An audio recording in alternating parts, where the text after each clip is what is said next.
Scripps has really been a pioneer in the field of electrophysiology, EP, and in arrhythmia management. I've been here for over 30 years and seen an incredible transition. We started in a little tiny room in radiology, almost a closet, and now we have probably the largest EP program on the West Coast.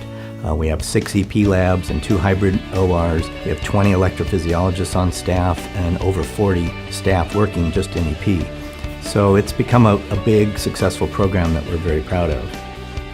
I am one of the newer employees at Scripps, and I joined the hospital earlier this year. What really attracted me to the group was the collegial atmosphere that is fostered by Scripps at the highest levels.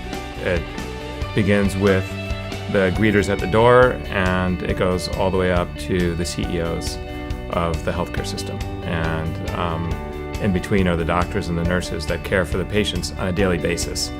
And it's really everyone's striving to provide the highest level of care to every patient that walks in the door. And that's basically treating our patients like family. We kind of focus our care on the patient comes first. While we do research and teaching, the patient care is really the issue. All the 20 electrophysiologists do their own procedures. We don't have fellows or trainees doing them. We do research, but the research is clinically oriented to benefit patients.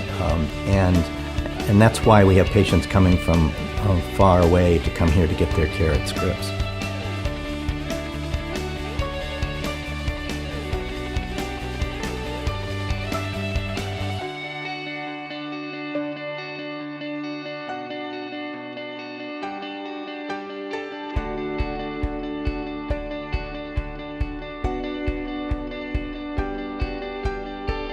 We have a very high volume here at Scripps in device implantation and in ablation procedures. And so with that volume comes the expertise, comes more referral sources for us to maintain taking care of large numbers of patients. I think we do about 4,000 total cases a year. About 2,000 of those are ablations or Watchman procedures, left atrial appendage closure procedures.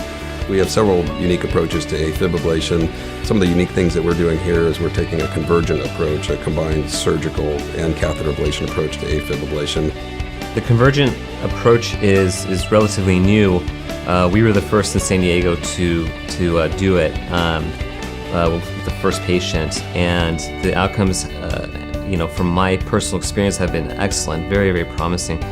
And it provides a method of partnership with the cardiothoracic surgeon to do an ablation via a minimally invasive small incision just subxiphoid, which is underneath the sternum. Get to the back wall of the heart and ablate the entire back wall of the heart from an epicardial or outside of the heart perspective. And either on the same day or as a staged approach later, then the patient can undergo the typical minimally invasive endocardial or inside the heart approach from my specialty, or electrophysiology, where we go through the veins into the heart. At Scripps, the physicians have access to the latest equipment, and we're able to do all modern aspects of electrophysiology, not limited by really anything.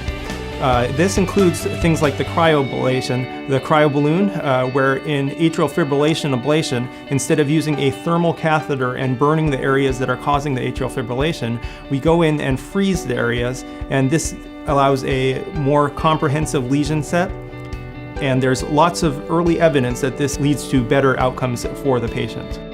With regards to radiation reduction, that's kind of the forefront of our specialty, and we're able to do our procedures with minimal radiation, even procedures that traditionally would require an hour or more of radiation, we're doing with 10 minutes or less, and we're able to do that by using the latest three-dimensional mapping systems, and we have all 3 available here at Scripps.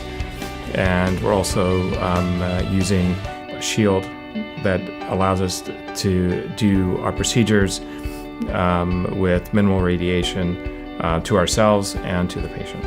We pride ourselves in having a safe environment for patients and staff to work, and excellent outcomes for our cases here. Scripps is a leader in arrhythmia care, and we hope to continue that long into the future.